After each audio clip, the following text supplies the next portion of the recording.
شما خیلی صداها اینا رو خیلی درست در میاری، اصلا عجیبه. آره دیگه. عمو کاظم صدا میکرد. خود حسن معجونی انقدر که شما درست شبیه حرف میزنی، خودش انقدر درست شبیه خودش حرف نمیزنه. یه بار به خودش زنگ زدم گفت منم دارم زنگ میزنم بهت.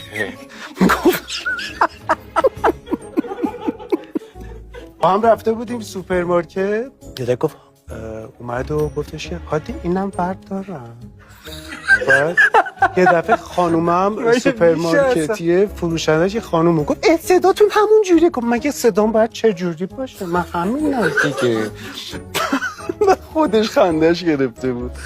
ای خدا خیلی گله. البته من اجازه شوخی رو باش دارم. یه عادتی داشتم از بچگی که هر چیزی رو سعی می‌کردم صداشو در بیارم. مثلا صدای لولا دادن. اسم یه اجازه شوخی با همین لولایی رو دارید. علی سلیمانی هم روش شد. گفت خوب بچو واسه چی اومد بازیگر شد؟ هر تک بچه شروع کردن جواب دادن. نمیشه انگار علی سلیمانی که خدا بیامرز اینجاست. کدوم بازیگر سورپرایزت کرد؟ آقای پوررم. صدا میگفت گفتم جان. گفت ببخشید عجزت کردم.